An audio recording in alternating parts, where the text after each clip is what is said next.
우리는 지금 바울의 지금 마지막 행적을 보고 있습니다. 누가는 바울의 이야기를 기록하면서 더 이상 이어진 얘기를 기록하지 않고 여기로 마무리를 하고 있습니다. 어제도 말씀드렸지만 사실은 바울이 2년 후에 재판을 받으면서 무죄로 석방이 됩니다. 그리고 로마와 소아시아 지역을 또 다시 전도하고 그러다가 또다시 네로 황제의 어떤 명령에 의해서 체포되어지고 그리고 이제 순교의 길을 가게 되는데 그 이후에 있는 얘기들은 여기 사도행전에 기록하지 않았습니다. 자, 오늘은 아주 중요한 부분들을 다루고 있는데요. 여기에 보면 이 30절의 후반절에 보면 자기에게 오는 사람들을 다 영접했다 이렇게 했습니다. 이 말은 누구든지 바울이 있는 곳에 오는 사람은 사람을 가리지 않고 모두 따뜻하게 맞이했고 그리고 그 영접해서 뭘 했냐 31절에 보면 하나님의 나라와 전파하여 주 예수에 관한 것을 전했다 이렇게 이야기합니다. 결국은 하나님의 나라가 어떻게 될 것인가 또 예수 그리스도가 어떤 분인가 그분에 대한 얘기를 전했다는 것을 알 수 있습니다. 자, 이 누가가 사도행전의 마지막 구절을 기록하면서 31절을 보면 특별히 강조한 단어가 있습니다. 그것이 오늘 두 가지 중에 하나가 있는데 하나는 담대하게 하는 말입니다. 31절에 보면 이 담대하게라는 말을 했는데 우리나라의 우리 성경은 부사로 담대하게 기록했지만 헬라어를 보면 명사로 되어 있습니다. 담대함 이런 표현으로 기록되어 있는데요. 자, 이렇게 바울이 담대하게 복음을 전했다 이런 뜻이잖아요. 근데 지금 바울이 이렇게 지금 마지막 로마에서 복음을 담대하게 전할 때 시기가 그가 예수를 믿은 이 30년이 지난 때입니다. 상당히 오랜 시간이 지났겠죠. 그러니까 사실은 30년 동안이면 그가 같은 얘기를 몇 번이나 반복했겠어요. 그리고 구약에 있는 이야기든지 웬만한 것은 다 외웠죠. 토시 하나도 틀리지 않고 똑같이 말할 수 있거든요. 그런데 굳이 이렇게 담대하게 해야 되는 이유가 뭘까? 그리고 마지막 순간까지 담대함이 필요한 이유가 뭐냐? 이런 부분을 우리가 생각할 필요가 있겠지요. 자, 여기서 우리가 중요한 것을 알 수 있습니다. 바울은 복음을 전하는데 아는 대로 그냥 생각나는 대로 그렇게 전한 것이 아니고 마지막까지 끝까지 최선을 다했음을 말하고 있습니다. 여기서 담대하게라는 말은 다른 표현으로 하면 용기 있게 이런 표현입니다. 그래서 그는 끝까지 말씀을 전할 때에 믿음의 용기를 갖게 되었다. 신앙을 지키는데도 용기가 필요했고 복음을 전하는데도 용기가 필요했음을 이야기합니다. 왜 그러냐 하면 신앙의 삶이라는 것이 신앙인으로 살아가는 게 나 예수 믿겠습니다 말 한마디로 끝나는 게 아니고 한마디로 신앙은 생활입니다. 신앙과 생활은 함께 가는 삶이란 말입니다. 그런데 우리는 어떤 모습이냐면 그렇게 신앙생활을 잘 할 수 있는 그런 우리의 내면이 닦여지지 않습니다. 왜냐하면 우리는 선천적으로 죄의 성을 가지고 있는 자입니다. 죄의 성질이 있는 자입니다. 그러니까 근본적으로 죄의 본성이 있는 자들이기 때문에 죄를 짓는 데 익숙하고 죄 가운데 있는 것이 익숙하지 새롭게 신앙적으로 사는 것은 굉장히 힘들고 불편한 일입니다. 이 바울이 전한 복음에 유대인들이 거부했던 가장 근본적인 이유는 익숙함으로부터 탈피하게 만들려고 하니까 굉장히 힘들어하는 거죠. 그들이 익숙하게 지내는 그런 삶에서 복음을 받아들이는 순간 모든 것을 부정해야 되고 새롭게 시작해야 되니까 그게 싫었던 겁니다. 그래서 바울은 자신이 깨닫고 난 이후에 복음으로 살아가는데 이 담대함이 필요했고 또 전할 때도 담대함이 필요했습니다. 다시 말해서 여기서 오늘 중요한 얘기를 하는데 믿음의 생활은 뭐냐? 용기가 있어야 된다. 신앙생활은 용기가 있어야 가능하다. 그 얘기를 하고 있는 것이죠. 그는 다메섹 도상에서 예수를 믿은 이후에 그는 끝까지 믿음의 생활을 살아왔다. 이렇게 표현하는데 그것은 믿음은 용기이기 때문에 용기가 없이는 불가능하다. 그 얘기를 지금 하고 있는 겁니다. 결국 바울이 담대하게 복음을 전했다는 것은 그는 믿음의 용기를 가지고 그들에게 내가 어떻게 살아왔고 내가 어떻게 예수를 믿었는지를 자세하게 이야기했음을 말하고 있습니다. 여러분, 믿음은 용기라고 제가 표현을 했는데요. 왜 용기가 되냐?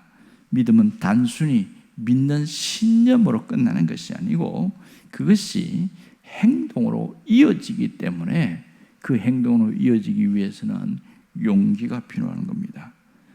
왜냐하면 익숙한 것을 버려야 되기 때문에 그렇습니다. 그리고 새로운 하나님의 말씀대로 살려는 그 마음은 익숙한 걸 포기하지 않는 이상 불가능하기 때문에 그렇습니다. 여러분, 주님이 주신 믿음으로 살려고 하면 용기가 필요한 거죠. 예를 들어서 그런 거 아니겠어요? 내가 익숙한 삶을 살아왔는데 그 모습이 세상적인 삶이었어요. 어떤 분은 제가 보니까 참 욕을 너무 잘하는 거예요. 어떻게 저렇게 할 수 있나? 듣도 보도 못한 욕을 하는데 그게 익숙해, 내 삶에. 그런데 내가 오늘부터 내가 욕을 안 해야지 하고 그렇게 마음 먹고 사는데 잘 됩니까? 평소에는 안 할 수 있지요. 그런데 나를 건드리면, 성질이 올라오면, 확 올라오면 익숙하게 쓰던 용어들이 거침없이 쏟아지게 됩니다. 그때에 안 하려고 참는 게 용기거든요. 그때 나를 누르고 내가 익숙한 것을 버리는 게 이게 믿음의 모습인데 용기가 없으면 불가능한 겁니다.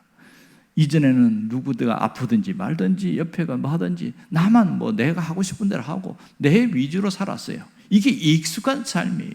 자기가 하고 싶은 대로 자기가 사는데 이제 믿음으로 살다 보니까 누군가 어려운 사람을 도와주고 또 사랑하고 베풀고 이런 것을 배웠어요. 그런데 그런 삶을 사는 것이 경험이 새롭고 낯설거든요.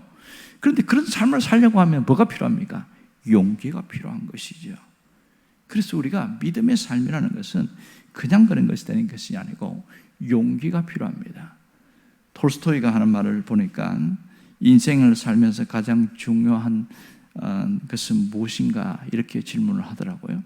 인생에서 가장 중요한 것은 지금이다. 그리고 그 다음에 뭐라고 질문하냐면 그렇다면 가장 중요한 사람은 누구인가 이렇게 묻더라고요. 그때에 가장 중요한 사람은 지금 바로 내 앞에 있는 사람이다.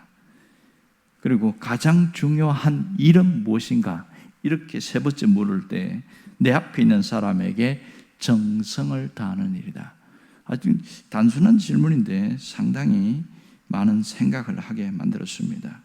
여러분, 지금 내가 할 수 있는 것, 그것을 하는 것은 용기가 필요합니다. 용기가 없으면 아무것도 할 수 없습니다. 두려움이 크니까요.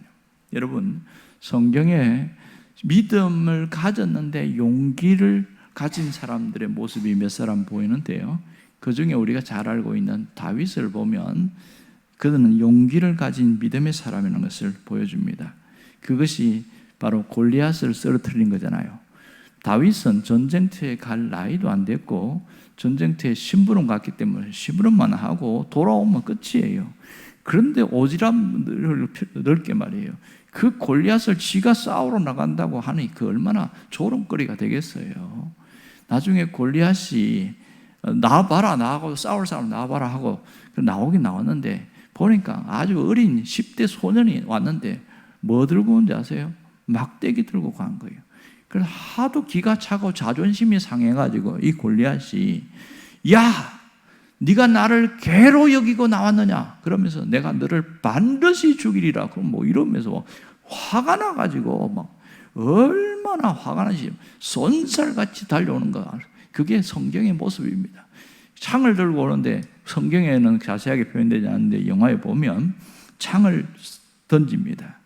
그런데요, 다윗이 가까스로 창을 피해요. 야, 그런 것을 봤어요. 그리고 그 다음에는 이제 다윗이 자기 그 호주머니에서 물매 돌을 꺼내가지고 이걸 뱅뱅뱅 돌리더니 한번 딱 떴는데 기가 막히게 온몸에 갑옷을 입었는데 그 이마만 딱 비었거든요. 어디에 그 정통으로 맞았는지, 그리고 퍽 하고 쓰러져 버리는 거예요. 그리고 이 골리앗이 들고 있던 칼을 가지고 이 다윗이 있는 골리앗 칼을 갖고 다윗이 골리앗을 죽여버렸잖아요. 이 어마어마한 일들은 용기가 없으면 불가능한 거죠. 여러분, 신앙생활에서 모든 일에 뭔가 주님의 뜻을 따르려고 할 때는 용기가 필요했습니다. 여러분, 예수님도 공생의 사이에서 그 용기가 필요했던 일들이 몇 번 있었습니다. 특별히 그 중에 가장 뚜렷한 것은 뭐냐면 마태복음 21장에 보면 뭐가 나오냐면 성전 정화 사건이 나옵니다. 성전 청결 사건이라고 하는데요, 이 사건 때문에 예수님은 결정적으로 그들에게 죽일 빌미를 제공하게 되어집니다. 여러분, 예수님이 그들에게 뭐라고 그러냐면 왜 하나님의 성전을 강도의 소굴로 만들었느냐고 막 그러면서 상을 뒤엎고 환전소를 막 그렇게 하는 사람도 뒤엎어버리고 막 이랬잖아요. 그러니까 이 제사장들 입장에 볼 때 무슨 생각이 듭니까? 우리를 강도로 만들어버리니까 저놈은 죽여야지, 안 되겠다, 이렇게 생각한 거죠. 그래서 구실을 만드는데 빌미를 찾기 시작했어요. 뭐렇게 하냐면 사람들 몰고 다니면서 자신이 하나님의 아들이라고 그러니까 그것을 신성 모독죄로 일단 하나 걸었어요. 억지로 걸었어요. 또 하나는 뭐냐면 이 사람은 로마의 어떤 정복을 하는 그런 사람입니다. 그렇게 영모죄로 그런 거예요. 이 굉장한 죄입니다. 그래서 자기들이 죽일 수 없으니까 사형 판결을 위해서 빌라도에게 데리고 간 거거든요. 결정적인 예수님을 죽인 사건이 바로 성전 청결 사건입니다. 이 엄청난 일을 하는데, 그런데요, 요한복음 2장에 보면 공생의 초기 사역에 똑같은 일을 반복합니다. 그리고 다른 복음서에서 보면 마지막 때 예수님이 잡히기 직전에 그런 일이 벌어집니다. 결국 두 개를 종합해 보면 예수님이 사역을 시작할 때에 성전에 들어가셨다가 상을 띄었고 또 비둘기 파는 사람 막 내쫓고 뭐 이렇게 하는 일을 했어요. 그리고 저는 어떻게 하다가 피해버렸잖아요, 예수님이. 그리고 뭐 이상한 놈이 나와서 별짓도 안 해. 그리고 넘어갔는데 예수님의 인기가 공생의 사역을 3년 동안 계속 퍼지고 가장 결정적으로 두려워했던 일은 요한복음 11장에서 예수님이 죽었던 나사로, 나흘 동안이나 시체가 썩어간 그 나사로를 살린 장면이 나옵니다. 그때에 심각하게 고민합니다. 그들이 모여서 우리가 이대로 있으면 안 된다, 저 사람을 죽이지 않으면 심각한 문제가 생긴다 그래요. 그런 찰나에 예수님이 또다시 성전에 들어가서 상을 뒤엎고 또 뭐 우리 갇힌 양들을 다 내보내고 뭐 이런 일을 해버린 거예요. 그래서 분노가 그들에게 폭발되어져서 결국은 예수님을 십자가에 못 박는 그런 사건이 일어난 것이죠. 예수님은 이 일을 몰라서 그렇게 했습니까? 아닙니다. 알면서도 이 일을 한 거예요. 그리고 제자들이 옆에 다 보고 있었지 않습니까? 왜 이걸 얘기했을까요? 믿음의 생활에는 용기가 필요하다는 것을 얘기하고 있는 것이죠. 그리스도인들은 우리가 내가 용기가 없으면 자꾸 예수 믿는 허울 일만 있지 죄성에 물들어 간다는 것을 우리는 주님이 우리에게 알려주고 있는 겁니다. 보세요. 하나님의 성전에 있는 사람들은 전부 다 하나님을 잘 섬긴다는 사람들입니다. 입만 벌리면 하나님 이야기하고 노래하면 하나님에 대한 노래합니다. 하지만 그들의 삶은 뭐예요? 온갖 죄로 물들어 있는 것이지요. 주님은 그것을 본 겁니다. 그걸 봤기 때문에 주님이 뒤집어 버린 겁니다. 여러분, 우리가 담대한 용기를 지닐 때 비로소 우리의 신앙은 새로워지고 우리의 삶은 더 새로워진다는 것을 잊지 않기를 원합니다. 신앙생활에서 이런 믿음의 용기가 우리 삶을 바꿀 뿐 아니라 나 자신과 내 주변의 사람들로부터 진정한 신앙의 사람으로 인정받게 된 겁니다. 여러분, 신앙에서 인정받는 것은 직분이 아니라는 것을 알아야 됩니다. 사람들은 그걸 모르기 때문에 직분이 이렇게 높아질수록 다 믿음이 좋고 신앙생활로 잘한다고 착각하고 있는데, 이게 별개라는 걸 우리는 엄연히 구분할 수 있어야 됩니다. 왜 직분과 상관없냐? 신앙생활은 그게 아니기 때문입니다. 믿음은 언제나 자기를 쳐서 복종시키는 생활 과정이잖아요. 그런 과정에서 뭐가 필요합니까? 담대함이 필요한 것이죠. 다시 말해서 용기가 필요하다는 겁니다. 여러분, 자, 우리가 기빈초청 축제를 하고 있잖아요. 가만히 보면 제 주변에 있는 목사님들도 만나보는데, 이 맥주 감사주일인데 굳이 그 일을 왜 하냐는 거예요. 힘들게. 단순히 맥주 감사주일 절기만 지키고 지나가면 되지, 무슨 초청주의를 하고 이런 일을 하는 이야기하면은 두 가지 반응이 나옵니다. 참 잘했다, 고생한다, 이런 반응이 있고요. 또 한 사람은 유별나게 노네, 이렇게 이야기합니다. 희한하지요. 여러분, 뭔가 새로운 것을 하는 것은 이 용기가 필요합니다. 믿음의 용기가 필요하다는 거예요. 뭔가 변화가 일어나는 데는 믿음의 용기가 필요한 겁니다. 그러므로 이렇게 몸부림을 칠 때에 주님이 우리의 모습을 보시고 우리의 교회가 세워지고 하는 일을 주님이 하신다는 걸 알기 때문에 그렇게 하는 겁니다. 제가 제 변명 같은 얘기를 하자면, 이 설교를 하는데 똑같은 설교지만 초청주일 설교는 생각보다 너무 힘이 들어요. 시간도 많이 걸리고, 그리고 막 입술이 타들어가는데, 앞에서는 안 그런 척하고 이렇게 그렇게 보이지만 뒤에서는 굉장히 힘든 시간을 보낸 다음에 항상 앞에 섭니다. 그래서 큰 행사를 끝내고 나면 이제는 좀 제발 쉬어야지, 그러다가 또 하고 이렇게 하고 있어요. 왜 이걸 할까요? 주님이 원하시기 때문에 하는 것이죠. 육신이 편하려고만 안 하면 됩니다. 안 해도 누가 뭐라고 하지 않습니다. 우리 교회 장로님들은 굉장히 착하신 분들이라서 제가 그런 거 안 한다고 왜 목사님 그런 것도 안 합니까? 한 번도 이야기하는 분이 없습니다. 오히려 막 지나치게 이야기하면 힘들어하면서 따라오신다고 힘들어하시는데 고맙긴 하죠. 근데 내가 기도해 본데 이렇게 가만히 가는 것은 누구나 할 수 있다. 하지만 정말 교회를 바로 세우고 또 신앙적으로 서기 위해서는 내가 나를 쳐서 복종시키는 이 몸부림이 없으면 불가능하다. 그걸 깨닫고 남들이 잘하지 않는 이 맥주절에 또 초청주를 하고 있는 겁니다.